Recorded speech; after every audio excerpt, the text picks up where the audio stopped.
ये revision hip replacement का implant है और आज के इस वीडियो में मैं आपको बताऊंगा कि रिवीजन हिप रिप्लेसमेंट सर्जरी में क्या रिस्क होते हैं। Okay, let's understand this. Risk number 1, bone का फ्रैक्चर हो जाना। क्योंकि जब रिवीजन हिप रिप्लेसमेंट सर्जरी हम करने जाते हैं तो बोन ऑलरेडी बहुत कमजोर होती है और बहुत समय से बहुत सारे पेशेंट ये सोच के घूम रहे होते हैं कि अरे ये दर्द की दवाई खा के ठीक हो जाएगा क्या, या डॉक्टर साहब अभी कितना टाइम वेट कर लें, थोड़ा टाइम और रुक सकता हूँ क्या, मेरे पास कितना टाइम है, मैं 6 महीने बाद कराऊं क्या। इस तरह के क्वेश्चंस जो कि डर की वजह से आ रहे होते हैं, उसके चक्कर में हड्डी बहुत कमजोर हो जाती है। कभी देखा आपने एक स्क्रू दीवार में लगा हो और वो लूज हो और वो हिलता रहे, उसके ऊपर कुछ लटकाते रहो आप तो धीरे धीरे आसपास की दीवार भुर जाती है और वो स्क्रू जब निकलता है तो अंदर से बहुत बड़ा खड्डा निकलता है। ऐसे ही जब लूज इम्प्लांट पे पेशेंट चलते रहते हैं तो हड्डी कमजोर हो जाती है और इस कमजोर हड्डी के अंदर जब हम रिवीजन हिप रिप्लेसमेंट के इम्प्लांट्स डालते हैं, लॉन्ग इम्प्लांट्स डालते हैं, तो कभी कभी बोन के फ्रैक्चर होने का चांस रहता है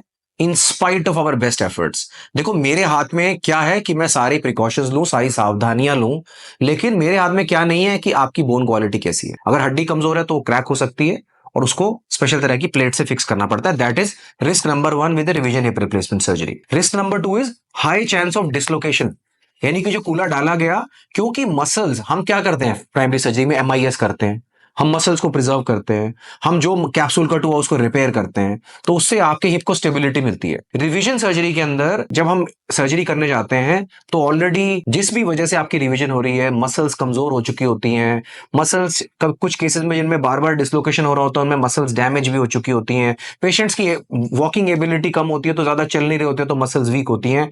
इसी वजह से हिप के अंदर डिसलोकेशन का चांस ज्यादा होता है रिवीजन सर्जरी के अंदर। हालांकि हर रिवीजन सर्जरी में ऐसा नहीं है, पर ओवरऑल अगर सारी रिवीजन सर्जरीज को एक साथ देखा जाए तो प्राइमरी हिप रिप्लेसमेंट सर्जरी से रिवीजन में डिसलोकेशन का चांस ज्यादा होता है। इसीलिए कभी कभी हमें स्पेशलाइज्ड इंप्लांट्स भी यूज करने पड़ते हैं, जैसे कि ड्यूअल मोबिलिटी कंस्ट्रेंट लाइनर्स। अगर ड्यूअल मोबिलिटी आपको नहीं पता तो मेरा एक वीडियो है, इसके ऊपर आप देख सकते हैं ड्यूअल मोबिलिटी इंप्लांट क्या होता है। और कंस्ट्रेंट लाइनर का मतलब सिर्फ इतना ही होता है कि जैसे हम अगर नॉर्मल सर्जरी करने जाएं, ये देखिए ये नॉर्मल इंप्लांट है, ये अनसीमेंटेड स्टेम है, इसके ऊपर सिरेमिक का हेड है और ये कप है जिसमें हाईली क्रॉसलिंक पॉली है। अब जब हम नॉर्मल सर्जरी करते हैं तो ये मूवमेंट होती है और कप की पोजीशन मुझे जहां मैं चाहूं, आपकी बॉडी की एनाटॉमी के हिसाब से आपको जो बेस्ट सूट करता है उस पोजीशन में इस कप को डालता हूं जिससे कि मेरा हिप बाहर नहीं निकलता। पर अगर हम रिवीजन सर्जरी करने गए, बोन डिफेक्ट है, मुझे बहुत बड़ा कप यूज करना पड़ा, मुझे बहुत कोई केज यूज करना पड़ा, तो उसके अंदर हमारे हिप की एनाटमी से ज्यादा इंपॉर्टेंट ये होता है कि हमारे हिप के अंदर इंप्लांट पकड़ कहां कर रहा है। अगर मेरा इंप्लांट जहां ग्रिप करेगा मैं उसको वहां डालूंगा, और ये उन केसेस के लिए जिसमें बहुत ज्यादा डैमेज होता है तो इंप्लांट वहां जाएगा, चाहे मैं स्पेशलाइज्ड कप यूज करूं। इंप्लांट चला गया जहां बोन है, क्योंकि ये तो बोन पे ही जुड़ेगा। उसके बाद हम यूज करते हैं कंस्ट्रेंट लाइनर। कंस्ट्रेंट लाइनर का मतलब होता है वो इस हेड को लॉक कर लेता है अपने अंदर। ये कप कहीं भी डाला हो, हेड इसके अंदर लॉक हो गया, अब हेड इससे बाहर नहीं निकल सकता।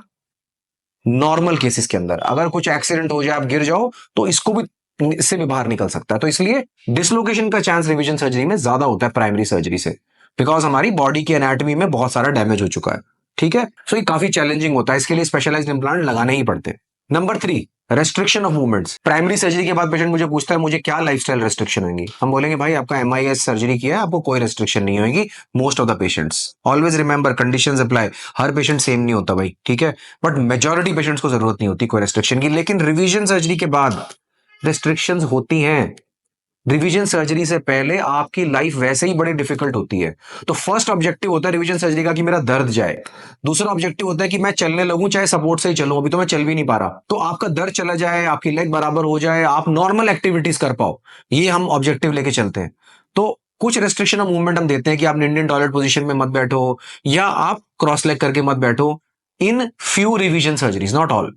वो केस टू केस होता है, right, but it is just to bring it to your awareness कि रेस्ट्रिक्शन ऑफ मूवमेंट्स होती है रिवीजन सर्जरी के अंदर। Okay, that brings me to the point number 4, जो कि है नर्व पाल्सी या सायटिक नर्व पाल्सी। हमारे हिप जॉइंट के पास एक नर्व होती है, शरीर की सबसे मोटी नर्व, जिसको सायटिक नर्व कहा जाता है। सायटिक नर्व के खिंच जाने का या डैमेज हो जाने का रिवीजन सर्जरी में हायर चांस होता है। इसका मतलब ये नहीं कि हर पेशेंट की साइटिक नर्व डैमेज होगी, लेकिन रिवीजन सर्जरी के अंदर प्राइमरी सर्जरी से ज्यादा रिस्क होता है। और जब साइटिक नर्व डैमेज होती है तो हमारे पैर का पंजा लटक जाता है, इसको फुट ड्रॉप कहते हैं। मोस्टली पेशेंट में जिसमें नस खिंची है वो रिकवर कर जाती है, पर जिन पेशेंट्स में नर्व डैमेज हो गई अगर, उसके लिए कई बार एक और सर्जरी भी करनी पड़ती है, इसको टेंडन ट्रांसफर कहते हैं। So that brings me to the point number 5, और इसको बहुत ध्यान से सुनना है। ये पॉइंट है आपकी क्वालिटी ऑफ इम्प्लांट।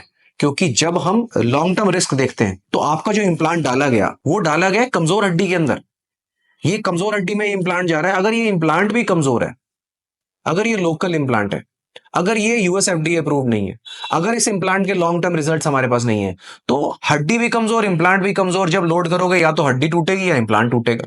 और या फिर क्या होगा, अगर दोनों नहीं टूटे तो लॉन्ग रन में ये इम्प्लांट कितनी जल्दी हड्डी के साथ पकड़ करेगा ये हमें नहीं पता। हम कितने पेशेंट्स की रिवीजन सर्जरी करने जब जाते हैं तो हम देखते हैं इम्प्लांट लोकल कंपनी का और वो लूज पड़ा हुआ अंदर, वो जुड़ा ही नहीं हड्डी के साथ। तो रिवीजन सर्जरी में तो ये रिस्क ले ही नहीं सकते।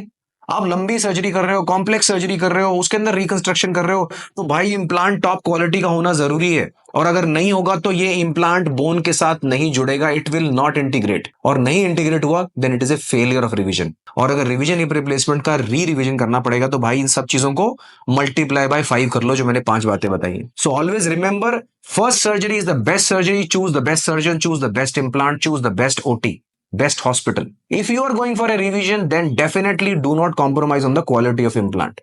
And of course, revision surgery उसी सर्जन से करानी चाहिए जो रेगुलरली हिप रिप्लेसमेंट सर्जरी करते हैं, because we can think and foresee things जो कि शायद ना हो, उनके लिए भी प्लानिंग करके चलते हैं।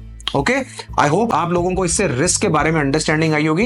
And for more details, if you have any specific questions regarding your problem, drop a comment and we'll let you know about the solution to that problem. Okay, thank you so much for watching.